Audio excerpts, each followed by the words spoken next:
Centre of मास वाले chapter में पिछले क्लास में हम लोग क्वेश्चन कर रहे थे और कौन से लॉजिक पे बेस्ड क्वेश्चन थे कि दो बातें हैं। अगर नेट एक्सटर्नल फोर्स भी जीरो हो सिस्टम पर और initial velocity of centre of मास भी जीरो हो, उस केस में ये फॉर्मूला वैलिड हो जाता था। m1 delta r1 plus m2 delta r2 equal to zero. और भी अगर होंगे तो उसमें जोड़ते जाएंगे। तो m1 delta r1 plus m2 delta r2 equal to zero, इस बात पे इस फॉर्मूले को यूज करके क्वेश्चंस कर रहे थे। एक क्वेश्चन हम लोग किए थे कि एक प्लैंक है जो कि स्मूथ हॉरिजॉन्टल सरफेस पे रखा है और उसके ऊपर एक आदमी खड़ा है। प्लैंक और आदमी का मास दिया हुआ है। आदमी का मास स्मॉल एम, प्लैंक का मास कैपिटल एम, प्लैंक का लेंथ है एल। क्वेश्चन था कि जब ये आदमी प्लैंक के दूसरे एंड तक पहुंचेगा तो प्लैंक कितना डिस्प्लेस कर जाएगा। तो हम लोग पता किए थे कि प्लैंक पीछे डिस्प्लेस कर जा रहा था और कितना, तो M L upon M plus M, M small M into L upon M plus M, इतना लेंथ पीछे चला जाता था। ये यहां तक किए थे हम लोग पिछले क्लास में। उसी के आगे इस तरह के थोड़े और क्वेश्चंस पहले करते हैं, तब आगे सीखा जाएगा नया कॉन्सेप्ट। पहले इसी कॉन्सेप्ट पे और क्वेश्चंस करने जा रहे हैं। देखिए, जैसे कि ये एक स्मूथ हॉरिजॉन्टल सरफेस है और एक इस तरीके का वेज है ना। ट्रायंगुलर वेज होता था अभी तक, लेकिन ये थोड़ा अलग तरीका है। सोचो कि एक ऐसा क्यूबिकल ब्लॉक रहा होगा और उसमें से इतना काट के निकाल दिए, इस तरह से इतना काट के निकाल दिए, तो कुछ इस तरह का शेप बच गया है ना। तो ये जो बॉडी है, इस तरह के शेप का बॉडी है, इसका मास है कैपिटल एम, और ये जो सर्कुलर कैविटी है यहां से यहां तक, इसका रेडियस है आर। ठीक है। अब एक स्मॉल ब्लॉक को यहां पे रख के छोड़ा गया। इनिशियली सब कुछ रेस्ट पे है। यहां बाहर वाला हॉरिजॉन्टल वाला सरफेस स्मूथ है और ये सरफेस भी स्मूथ है ना, मतलब कहीं भी फ्रिक्शन नहीं है, सारे सरफेसेस स्मूथ है। ऐसे करके छोड़ा गया। तो पहले इमेजिन करिए कि ऐसे केस में मोशन कैसा होता होगा, कौन सी चीज कैसे मूव करेगी। यहां से इसको छोड़िए, ये तो नीचे आएगा, लेकिन जब ये नीचे आ रहा होगा तो ये वाला जो बड़ा वाला जो ब्लॉक है यहीं रुका नहीं रहेगा। क्यों भाई? जब ये नीचे आएगा ब्लॉक, ये वाला जब यहां पहुंचेगा तो ऐसे नॉर्मल भी तो लगा रहा होगा इसके ऊपर, नॉर्मल फोर्स। तो इसने इस बड़े वाले ब्लॉक पे इधर की तरफ नॉर्मल लगाया, तो बड़ा वाला ब्लॉक इधर शिफ्ट भी तो करेगा। तो जब ये ऐसे आ रहा होगा तो ये पीछे भी तो जा रहा होगा। सही बात है कि नहीं? इसी तरह से जैसे इसमें ये आगे जा रहा था तो ये पीछे जा रहा था, वैसे ही जब ये स्लिप करके इधर आएगा तो ये पीछे भी तो जाएगा। चलिए, तो क्वेश्चन ये है कि जब यहां से छोड़ा गया और जब ये स्मॉलर ब्लॉक यहां पहुंचेगा दोबारा, तो उस समय तक ये बड़ा वाला ब्लॉक कितना पीछे जा चुका होगा, ये बताना है। क्वेश्चन एक बार लिख दिया जाए।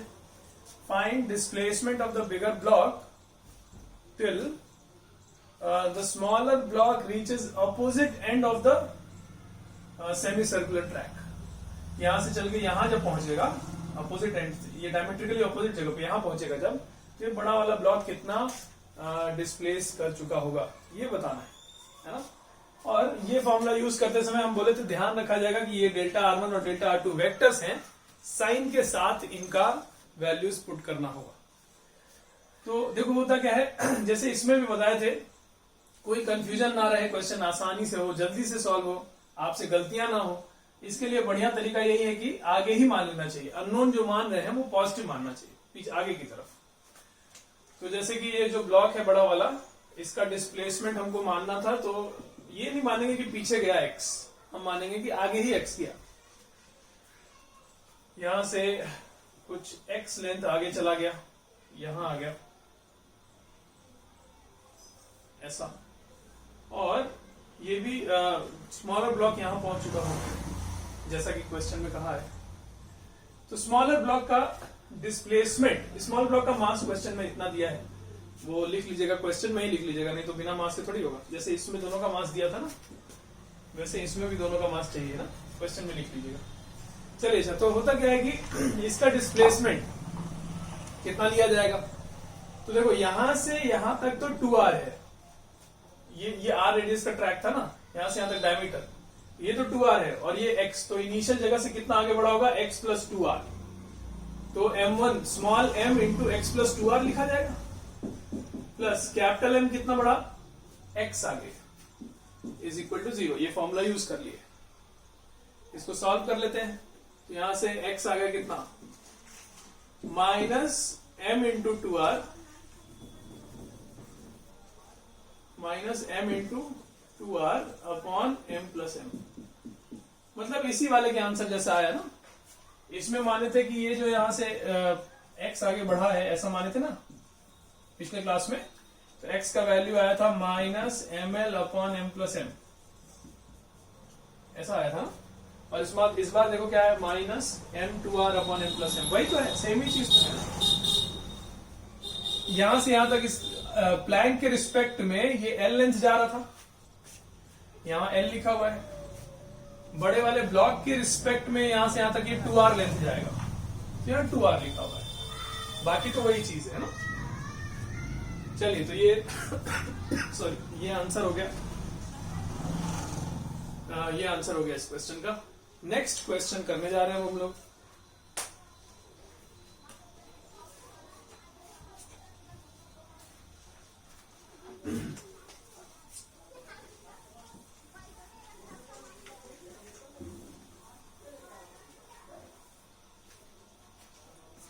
देखिए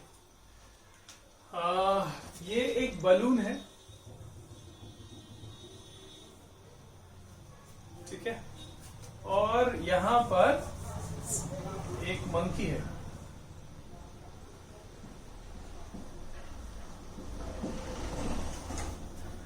ना, बड़ा सा बलून है और ये मंकी है। मंकी का मास है स्मॉल एम, बलून का मास है कैपिटल एम।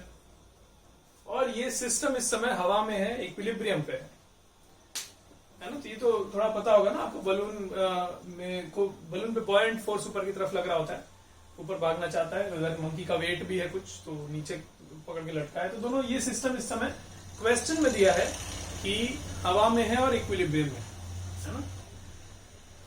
सब कुछ रेस्ट पे है, क्वेश्चन में दिया है।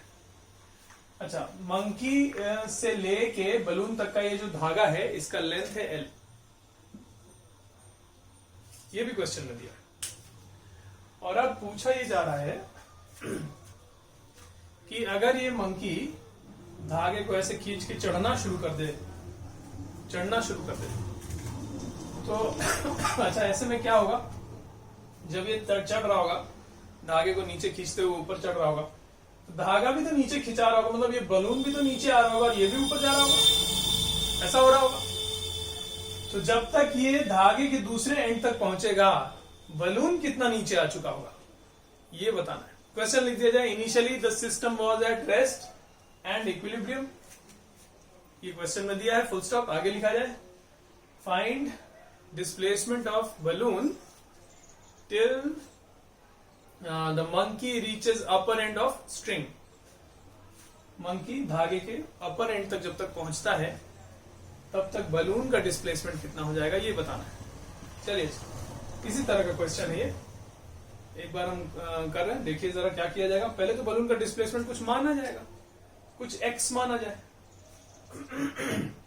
ये ऊपर जा रहा है, बलून नीचे आ रहा है, लेकिन हम ऊपर ही मानेंगे बलून का डिस्प्लेसमेंट। अननोन मान रहे, ऊपर ही मानेंगे, इक्वेशन में कोई चक्कर नहीं रखना चाहते।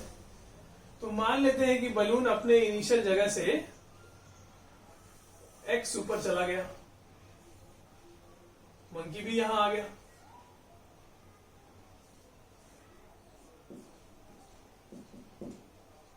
है ना। बलून यहां से एक्स ऊपर चला गया, ऐसा मान लीजिए। मंकी भी, तो मंकी का कितना डिस्प्लेसमेंट होगा, यहां से एल और फिर ये एक्स, तो मंकी यहां से यहां पहुंच गया ना, एल प्लस एक्स मंकी का डिस्प्लेसमेंट। तो स्मॉल एम मास है इसका, तो small M into L plus X लिखेंगे, ऊपर को पॉजिटिव मानते हुए लिख रहे हैं, प्लस बलून का मास कैपिटल एम और बलून का डिस्प्लेसमेंट एक्स माने, m1 delta r1 plus m2 delta r2 is equal to 0 लिख दिए।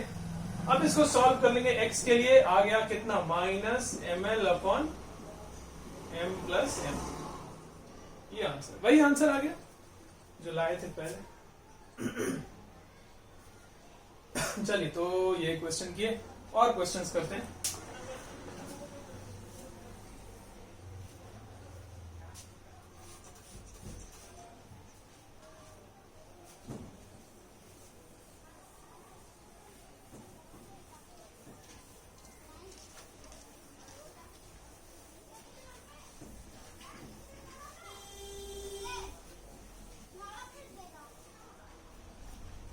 देखिए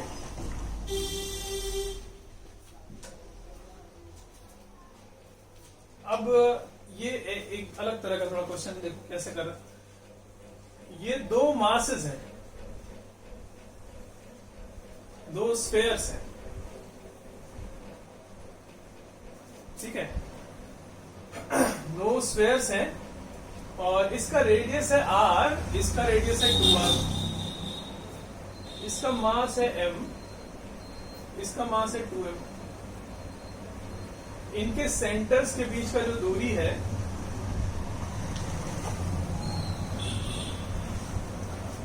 सेंटर्स के बीच का दूरी वो है 12r।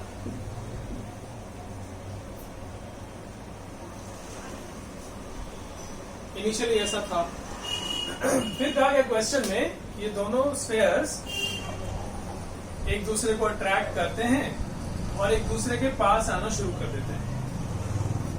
कोई भी रीजन हो सकता है अट्रैक्ट करने का, ग्रेविटेशनल फोर्स भी हो सकता है, रीजन हो सकता है कि बहुत बड़े बड़े स्फेयर्स हो, आर का वैल्यू बहुत ज्यादा हो ताकि ग्रेविटेशनल फोर्स जो है वो अच्छा खासा डोमिनेटिंग हो जाए, तो ये दोनों स्फेयर्स एक दूसरे को अट्रैक्ट करके एक दूसरे को पास आ रहे हैं, ऐसा भी हो सकता है। या कोई कह सकता है कि हो सकता है ये चार्ज हो, स्फेयर्स अपोजिटली चार्ज कर दिया जाए, अट्रैक्ट कर लें, ये भी तो हो सकता है नहीं।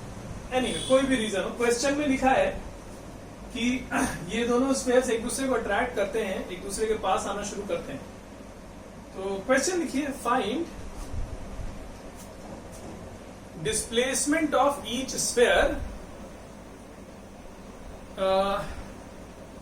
Till the spheres collide.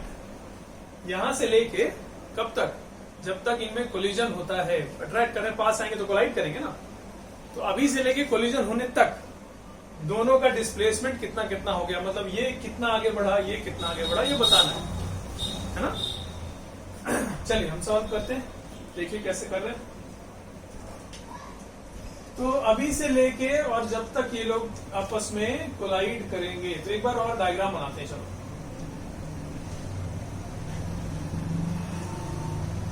जब ये लोग कोलाइड कर रहे होंगे उस समय का डायग्राम, ये ऐसा है और ये बड़ा वाला ऐसा कुछ होगा जब कोलाइड कर रहे होंगे। तो जब कोलिजन हो रहा होगा तो इन दोनों के बीच का सेपरेशन, सेंटर्स के बीच का सेपरेशन कितना हो गया होगा, ये सेपरेशन कितना होगा जब कोलिजन हो रहा होगा। इसका रेडियस है r, इसका रेडियस है 2r, तो ये r है, ये 2r है, तो ये कितना हुआ 3r। इनिशियली इनके बीच का सेपरेशन था 12r और कोलिजन के समय इनके बीच का सेपरेशन है 3r। मतलब अगर ये वाला स्फेयर अपनी जगह से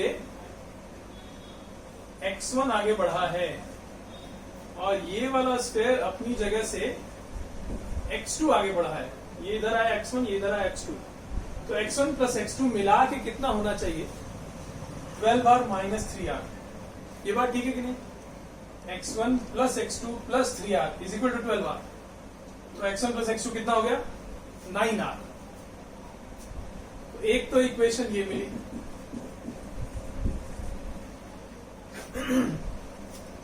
x1 plus x2 is 9r। और कौन सी इक्वेशन है देखो, दूसरा अपना m1 delta r1 plus m2 delta r2 वाला लिख दिया जाए। तो ये चला x1 आगे और ये पीछे आया, तो साइन का ध्यान रखेंगे यहाँ पर।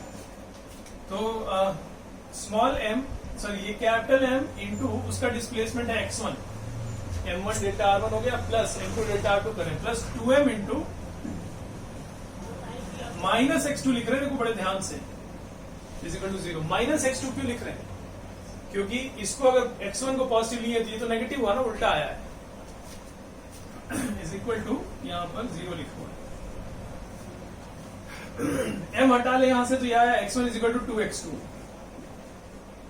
तो ये दो इक्वेशंस हो गई, एक ये वाली एक ये वाली। इन दोनों इक्वेशंस को सॉल्व करके x1 x2 का वैल्यू निकाल सकते हैं। जैसे कि x1 की जगह 2x2 यहाँ पुट करें, 3x2 इज 9r, तो x2 is equal to 3r। तो यहां से आया x2 is equal to 3r and x1 is equal to 6r। ये आंसर्स हो, ये 6r आगे बढ़ा और वो 3r आगे बढ़ा, है कि नहीं। चलिए अच्छा, तो ये हुआ। और क्वेश्चंस करते हैं हम लोग।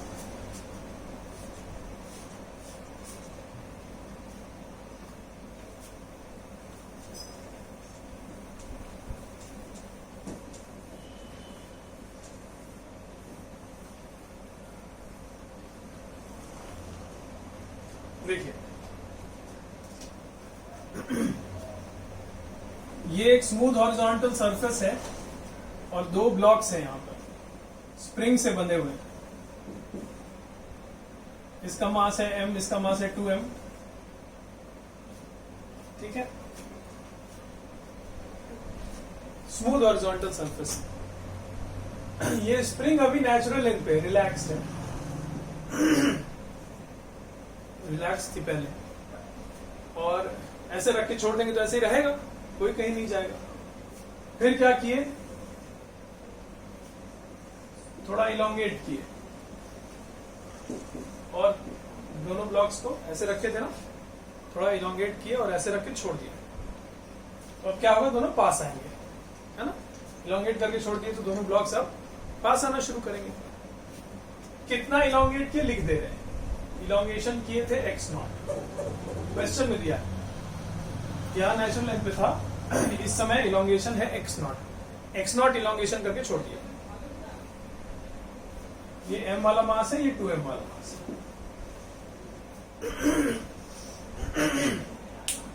ठीक बात है। चलिए, तो ये हुआ। अब जब छोड़ा गया तो ये स्प्रिंग पहले वापस आने की कोशिश करेगा।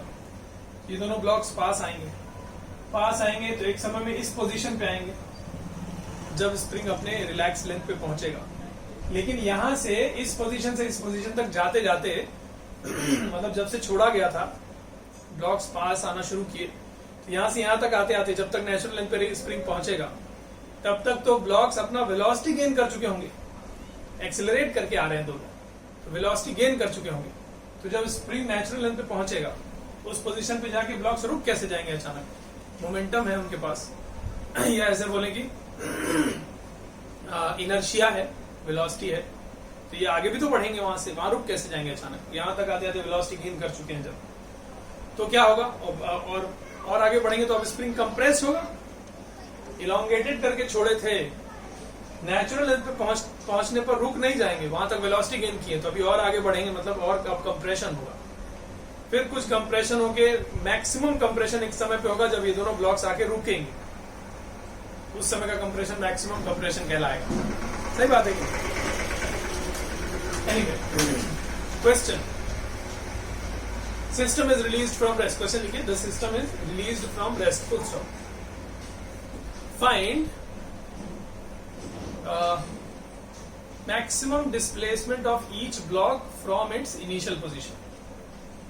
Maximum displacement of each block from its initial position. Initial किसको बोल रहे हैं, जब छोड़ा गया है ना, t=0 इसको बोल रहे हैं, यहां से जहां से छोड़े।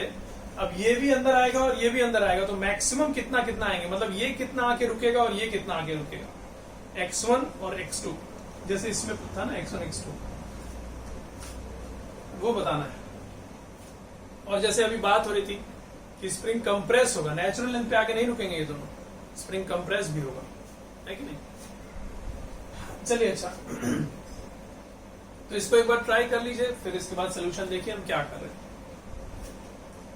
होता यह है कि जब मैक्सिमम कंप्रेशन हो चुका होगा तब ये ब्लॉक्स आके रुकेंगे,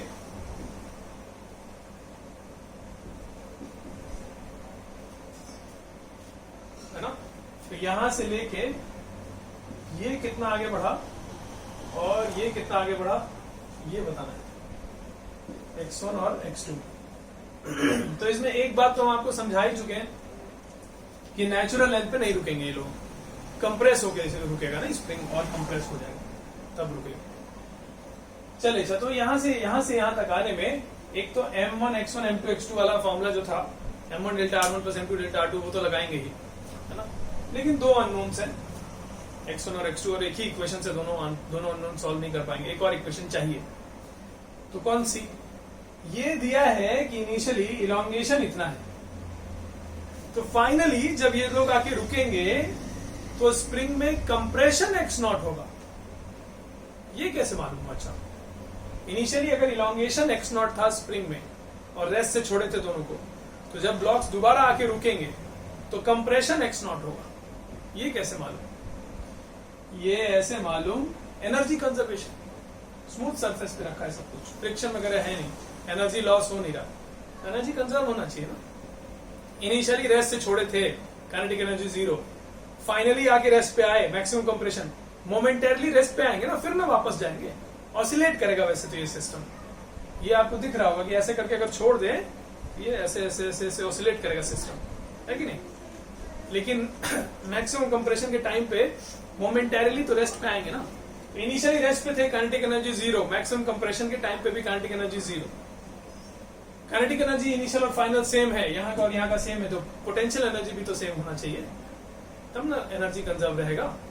तो पोटेंशियल एनर्जी यहाँ पर इस कंडीशन में जितना है, इस कंडीशन में उतना ही होना चाहिए ना। तो मतलब यहाँ पर अगर इलॉन्गेशन x नॉट है तो यहाँ पे कंप्रेशन x नॉट होना चाहिए। चलिए तो फाइनली यहाँ पर कंप्रेशन x नॉट होगा, ये पता कर लिया। अब x1 x2 में एक रिलेशन लिखने जा रहे हैं, थोड़ा अपने आप को समझाइए, दिमाग लगाइए कि ऐसा कैसे आया। x1 प्लस x2 का वैल्यू ये कितना आया, ये कितना आया, दोनों मिला के कितना आएंगे ये हमको पता है। x1 प्लस x2 का वैल्यू जरूर 2x नॉट होगा। x1 प्लस x2 का वैल्यू x नॉट नहीं होगा, 2x नॉट होगा। यही चीज इसमें समझने वाली है, इसको थोड़ा दिमाग लगाइए, समझिए कि कैसे आया होगा, हम भी बताते हैं। चलिए देखिए, पहले स्प्रिंग में इलॉन्गेशन था x नॉट, फाइनली कंप्रेशन हुआ x नॉट। मतलब कि इस कंडीशन में स्प्रिंग का अगर लेंथ लिखे तो इस समय स्प्रिंग का जो लेंथ है वो नेचुरल लेंथ से x नॉट ज्यादा है। मतलब अगर नेचुरल लेंथ को मान लो L नॉट लिखा जाए, L नॉट, तो इस समय का लेंथ है L not plus x not, और इस समय कंप्रेशन x नॉट है, तो इस समय स्प्रिंग का लेंथ कितना होगा? L not minus x not length होगा, तब ना बोलेंगे कंप्रेशन है x नॉट। यहां पर स्प्रिंग का लेंथ है L not plus x not, यहां पर है स्प्रिंग का length L not minus x not. तो स्प्रिंग के लेंथ में कितना चेंज हुआ है, डिफरेंस कितना है दोनों लेंथ में? L not plus x not में से अगर L not minus x not को घटाएंगे तो डिफरेंस आएगा 2x नॉट।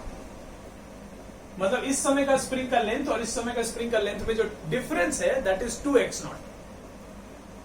मतलब ये कितना आगे आया, ये कितना आगे आया, ये दोनों मिलके कितना चले, ये तो लेंथ है, यही तो डिफरेंस होगा ना, यही तो डिफरेंस होगा दोनों स्प्रिंग के लेंथ में, x1 प्लस x2, है कि नहीं? इस लेंथ और इस लेंथ में जो इस लेंथ और इस लेंथ में जो डिफरेंस है वो यही तो है ना, x1 प्लस x2। देखो बना हुआ है लाइन, इतना ही तो डिफरेंस है। तो x1 plus x2 is 2x not. ये एक रिलेशन हुआ, इक्वेशन 1 बना दे रहे हैं इसको, और दूसरा इक्वेशन वही वाला m1 delta r1 plus m2 delta r2 वाला।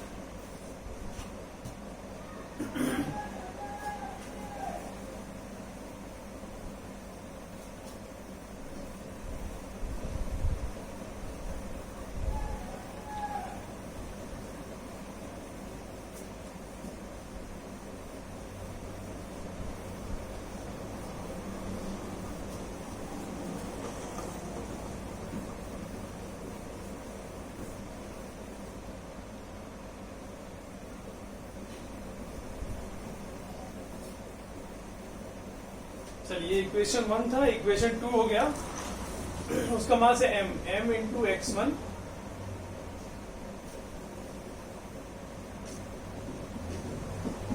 प्लस इसका मास है 2m इंटू माइनस x2 लिखा जाए, पीछे की तरफ है, इज इक्वल टू 0। ये दूसरा इक्वेशन, ठीक है। तो ये दो इक्वेशंस हैं और सॉल्व कर लिया जाए, इसको हटा लें तो हो गया x1 is equal to 2x2, और यहाँ पे ये दो इक्वेशन सॉल्व करके आंसर ला सकते हैं, पुट कर देते हैं। तो जगह 3x2 is equal to 2x0, तो x2 आ गया कितना, और x1 आ गया 4x0 बाई 3। ये आंसर्स है। चलिए ये क्वेश्चन किए हम लोग, आगे बढ़ते हैं।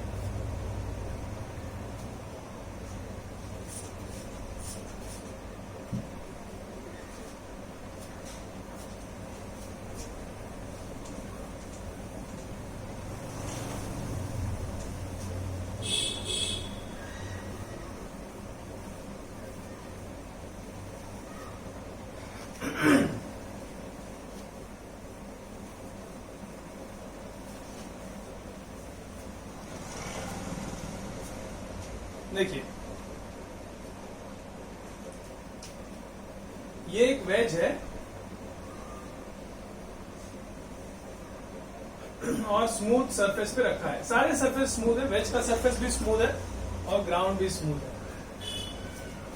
यहां पर एक ब्लॉक है छोटा सा, इसका मास है m, कैपिटल M। वेज का मास कैपिटल M है, ब्लॉक का मास स्मॉल m है। अच्छा इसको हटा लेते हैं यहां से। स्मूथ है सारे सरफेसेस, जैसा बता दे रहे हैं। ये लेंथ भी दिया है, वेज के बेस का लेंथ है L। ऐसे करके छोड़ दिए, रेस्ट से छोड़े सिस्टम को, तो क्या होगा अब आगे?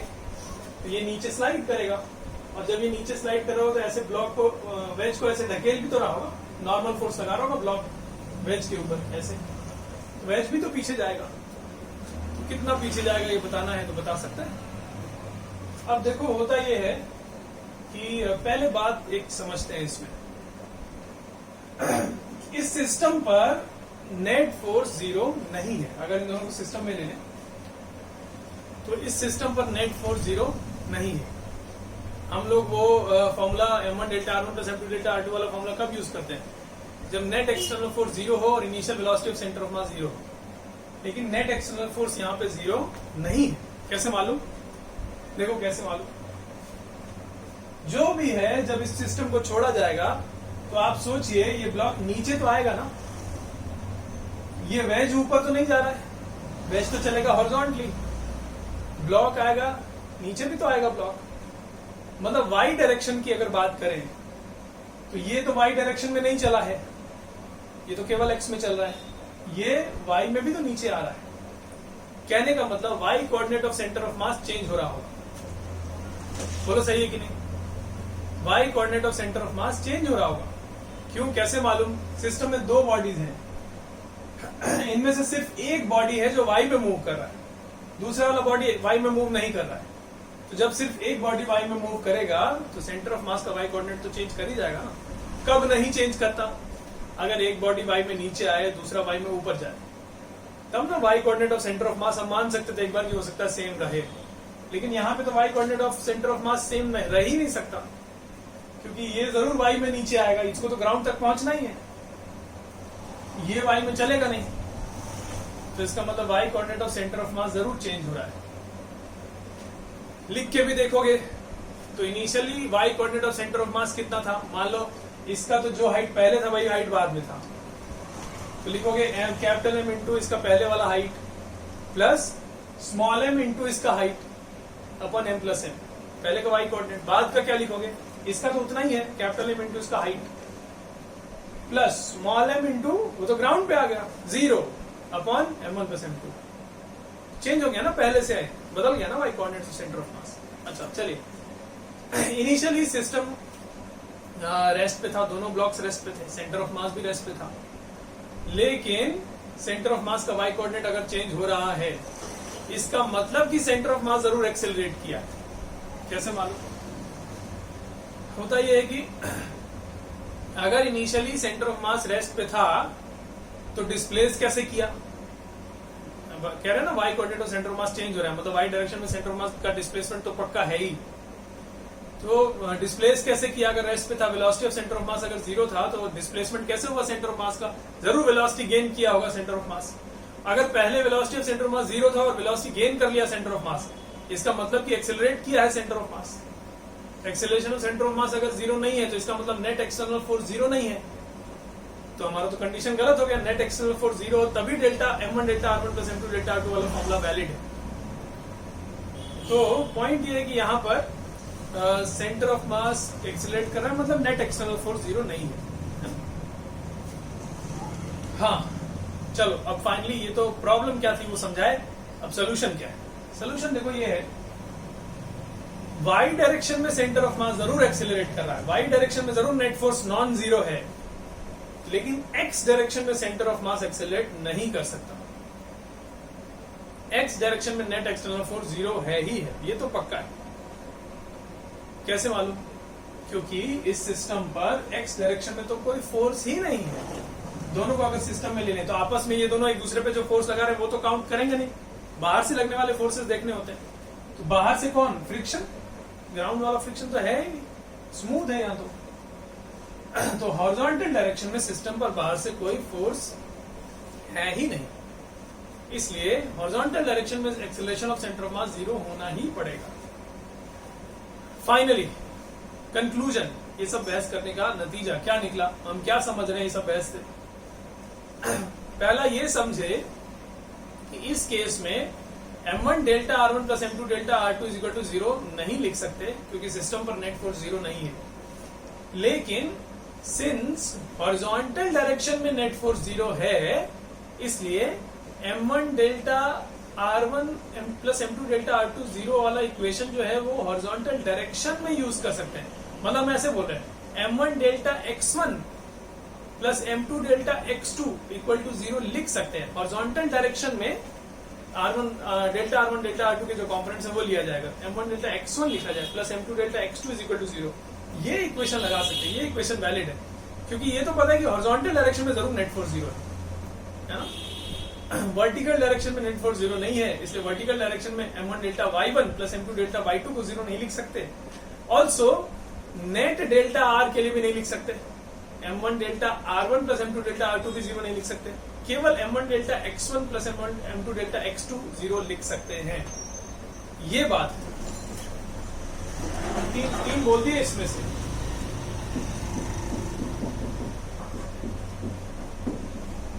एक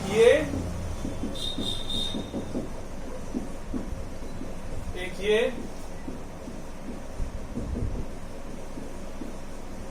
तीन बात बोल दी हम। ये नहीं वैलिड है क्योंकि सिस्टम पर नेट फोर्स 0 नहीं है। ये नहीं वैलिड है क्योंकि y डायरेक्शन पे नेट फोर्स 0 नहीं है। ये वैलिड है क्योंकि सिस्टम पर x डायरेक्शन में नेट फोर्स 0 है। इसलिए बस ये लिख सकते हैं, ये नहीं लिख सकते, ये नहीं लिख सकते, है ना। चलिए अच्छा, तो ऐसा करते हैं, एक नोट करके पहले ये बात लिख देते हैं। ऐसा एक डायग्राम बना लीजिए कॉपी में।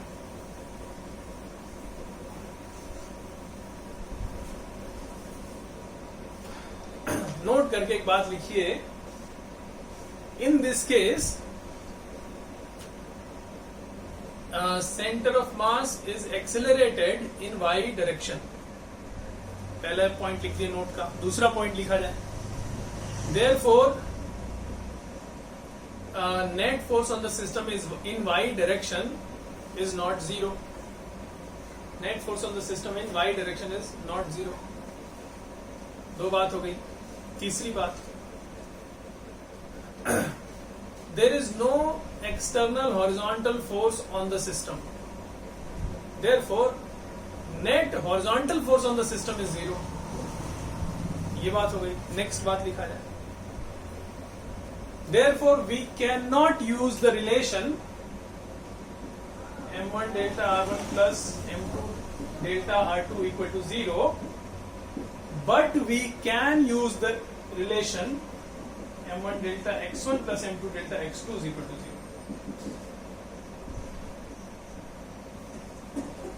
ये नहीं लिख सकते, ये नहीं लिख सकते, ये लिख सकते, ठीक है ना। चलिए ये सब पॉइंट्स लिख लिए आप। अब क्वेश्चन किया जाए।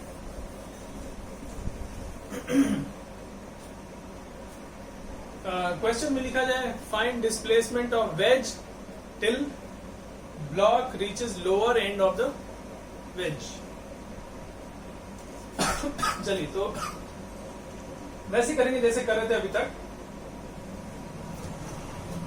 वेज का कोई डिस्प्लेसमेंट पहले अननोन मान लेंगे। मान लिया कि वेज यहां से x आगे बढ़ा,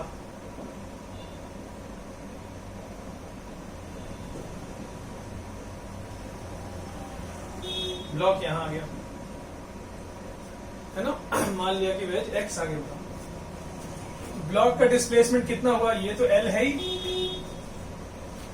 हॉरिजॉन्टल डायरेक्शन में केवल लिख सकते हैं हम लोग, m1 डेल्टा x1 लिख रहे हैं। तो x डायरेक्शन में, हॉरिजॉन्टल डायरेक्शन में ब्लॉक कितना आगे बढ़ा, x प्लस L। वेज कितना आगे बढ़ा, x। है ना। तो स्मॉल m ब्लॉक का mass into X plus L plus capital M into X equal to 0। ये इक्वेशन हो गई m1 delta x1 plus m2 delta x2 is 0। Solve कर लेंगे इसको तो x आ जाएगा minus ml upon m plus m, इतना आ गया, ये आंसर हो जाएगा, है ना। चलिए ये क्वेश्चन हुआ, और करते हैं।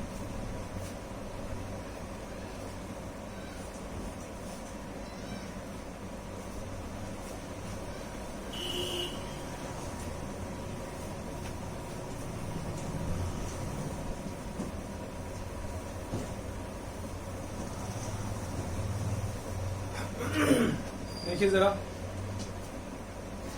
ये एक स्मूथ हॉरिजॉन्टल सरफेस है, ये एक प्लैंक है, इसके ऊपर रखा है, इस पर दो आदमी खड़े हैं, एक यहां पर और एक यहां पर।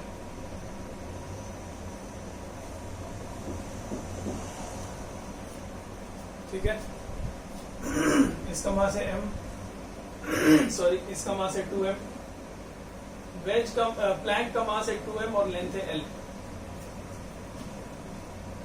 ऐसा है कुछ। अब ये लोग क्या करते हैं, अपना अपना जगह को इंटरचेंज कर लेते हैं, मतलब ये चल के इधर वाले एंड पे पहुंच जाएगा और ये चल के इधर वाले एंड पे पहुंच जाएगा, अपनी जगह को इंटरचेंज कर लेते हैं। क्वेश्चन लिखा जाए, find displacement of plank if the two men interchange their positions. चलिए एक बार सॉल्व करिए अपने से, फिर सोल्यूशन को देखिए कैसे कर रहे हैं। सबसे पहला काम, डिस्प्लेसमेंट अननोन मान लिया जाए, जो बताना है। प्लैंक का डिस्प्लेसमेंट बताना है, x मान लिया, है ना। अब ये आदमी इस एंड पर, मतलब यहां पहुंच चुका है, यहां पहुंच चुका है, तो इसका डिस्प्लेसमेंट कितना लिया जाएगा, तो ये x है और ये l, x plus l displacement हुआ है इस वाले आदमी का। ये आदमी इधर वाले एंड पर, मतलब यहां पहुंच चुका होगा,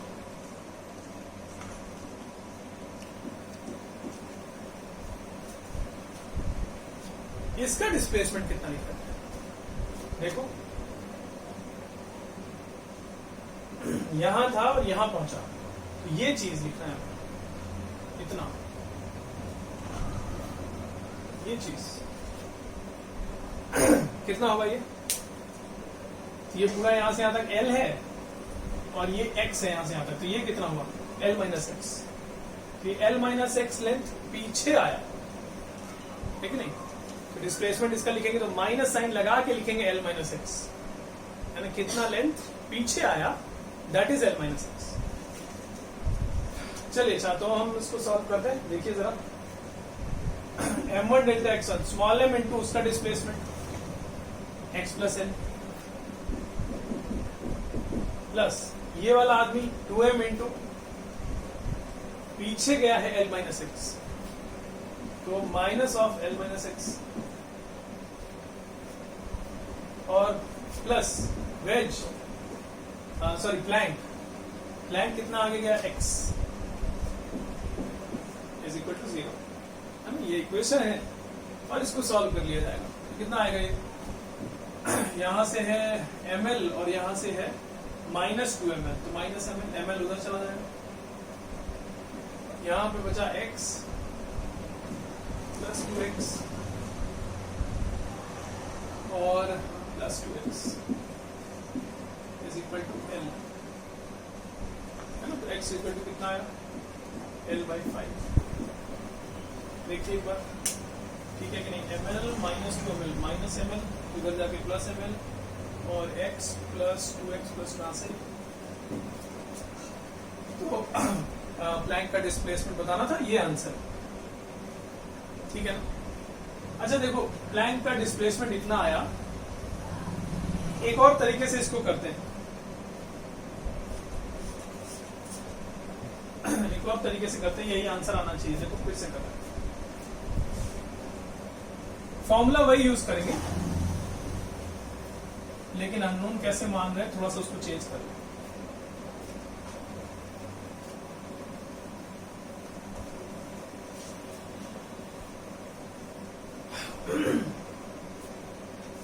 जैसे शुरू में बात कर रहे थे ना, प्लस माइनस का चक्कर ना फंसे, इसके लिए पॉजिटिव पॉजिटिव सारा चीज मान लेना चाहिए।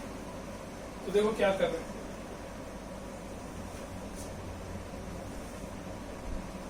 थोड़ा आगे तक बढ़ा दिया।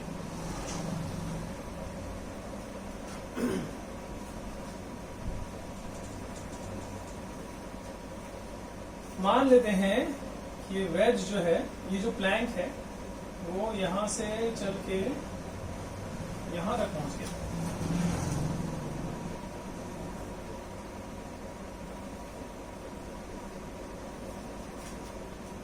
यहां से यहां तक, मतलब इसको एक्स मान लो, ये जो बताना है मुझे, ये एक्स होगा,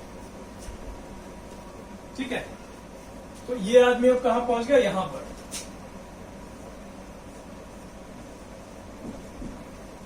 और ये आदमी प्लैंक के लेफ्ट एंड पे, मतलब लेफ्ट एंड मतलब यहां पर पहुंच गया।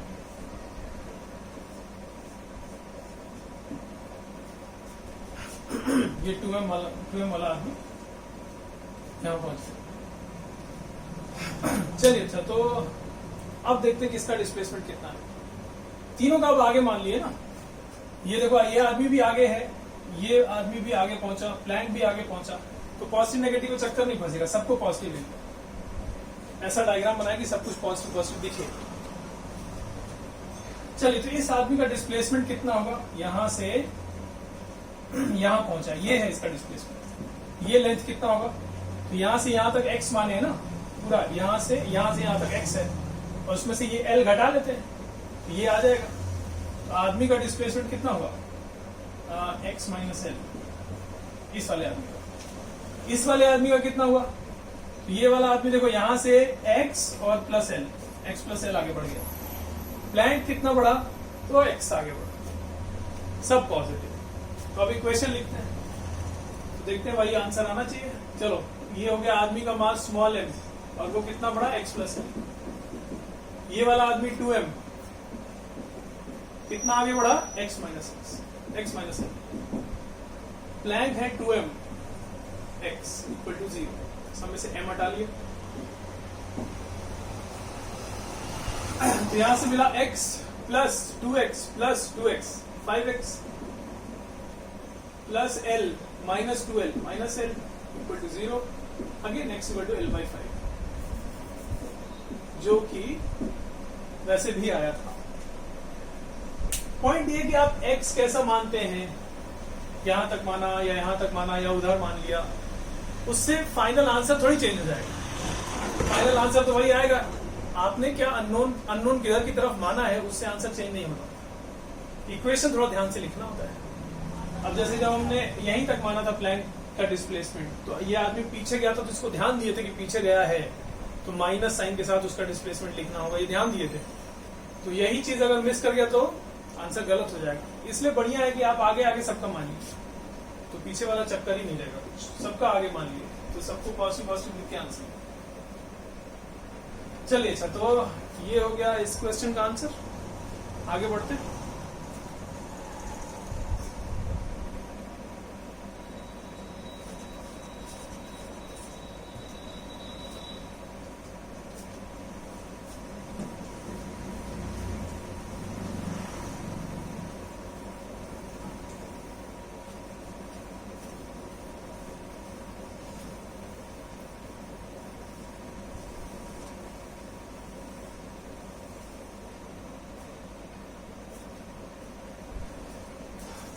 देखिए, ये एक प्लैंक है, और यहां पर एक पुली है।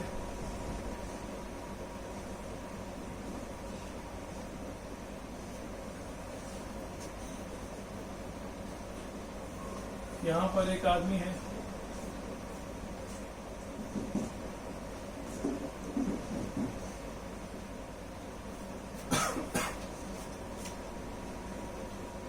ये ब्लॉक का मास है m, ये स्मूथ सरफेस पे रखा है सब कुछ।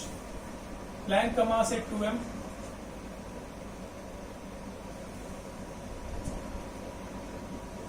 आदमी का मास है m,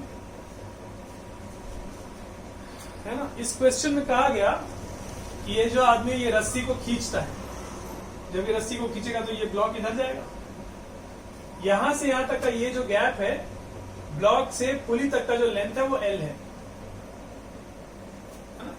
ब्लॉक से पुली तक का जो गैप है दैट इज L। और ये रस्सी को खींच रहा है ताकि ब्लॉक इधर आए, है? तो क्वेश्चन में ये कहा है कि आदमी प्लैंक के ऊपर स्लिप नहीं कर रहा है। क्वेश्चन में लिख दिया जाए, if the man does not slip over the plank, आदमी प्लैंक के ऊपर स्लिप नहीं कर रहा है, ठीक है? Then find displacement of plank till the block reaches the pulley. Block pulley के पास जब पहुंचता है तो तब तक प्लैंक का डिस्प्लेसमेंट कितना हो जाएगा, ये बताना है। एक बार आप अपने से ट्राई कर लीजिए क्वेश्चन, फिर उसके बाद हम सॉल्व कर रहे हैं। देखिए क्या होगा। पहले तो देखो इसमें तीन चीजें हैं, ब्लॉक है, प्लैंक है, मैन है। लेकिन जब क्वेश्चन में कह दिया है कि ये आदमी प्लैंक के रिस्पेक्ट में स्लिप नहीं कर रहा है, तो दोनों में रिलेटिव स्लिपिंग नहीं है, तो दोनों को एक ही बॉडी मान सकते हैं कि जुड़ा हुआ है, दोनों एक ही बॉडी है कि नहीं? तो तीन बॉडी का चक्कर ही क्यों रखें, एक ही बॉडी रखें। इन दोनों को एक बना दे तो दो ही बॉडी हुई ना, एक ये और फिर एक ये। तो देखो सबसे पहला काम तो ये करना चाहिए, तीन बॉडी का चक्कर खत्म, केवल दो बॉडी हमारे पास। ये आदमी और प्लैंक मिला के इसका मास है 3m। 3m मास का एक बॉडी हुआ, और ये ब्लॉक यहां रखा है m मास का, ठीक है? अच्छा, ये जो सिस्टम है, इस सिस्टम पर बाहर से नेट फोर्स 0 है। देखो फ्रिक्शन वगैरह है नहीं, बाहर से कोई फोर्स नहीं है, इंटरनल फोर्सेस हैं। आदमी धागे को खींच रहा है, धागा ब्लॉक को खींच रहा है, धागा पुली को खींच रहा है, एंड सो ऑन, बहुत सारे इंटरनल फोर्सेस हैं। लेकिन बाहर से तो इस सिस्टम पर कोई फोर्स नहीं है ना। तो पहला कंडीशन यही है कि नेट एक्सटर्नल फोर्स 0 होना चाहिए। तो नेट एक्सटर्नल फोर्स तो 0 है। दूसरा क्या है, इसको ठीक से लिख देता हूं।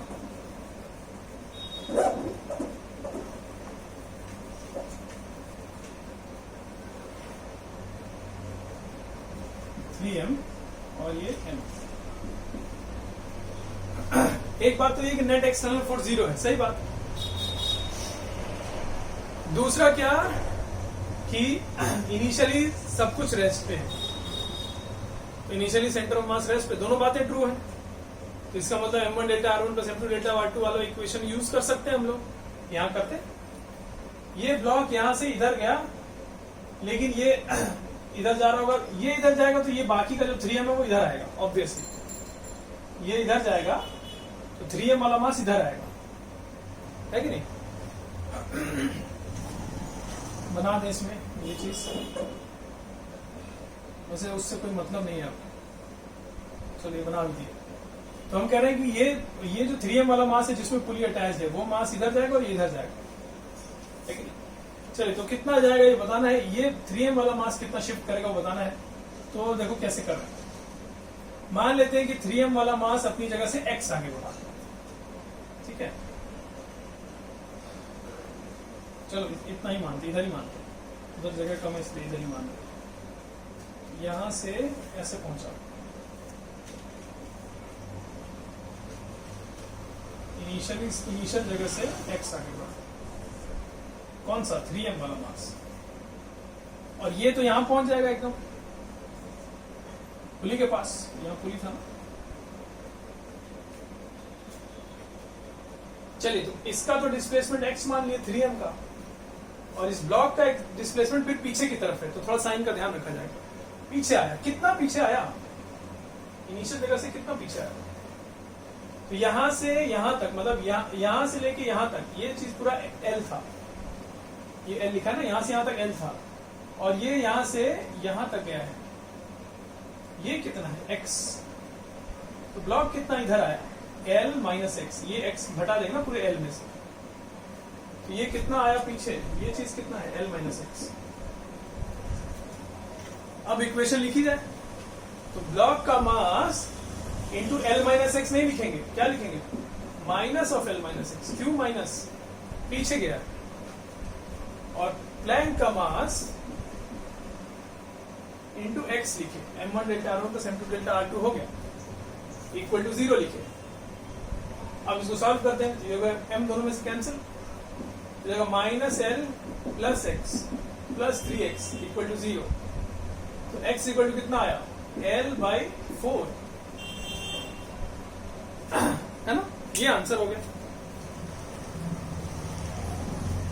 चलिए, तो m1 delta r1 plus m2 delta r2 वाली इक्वेशन जो है वो कब यूज करते हैं और कैसे यूज करते हैं, क्वेश्चंस में कैसे यूज करते हैं, आज हम लोग ये सीखें। इस पे बेस्ड क्वेश्चन जो है वो आप कर सकते हैं। आज का लेक्चर हम लोग यहाँ पे फिनिश करें। अगले लेक्चर में हम लोग मोमेंटम कंजर्वेशन के बारे में बातें सीखा जाएगा।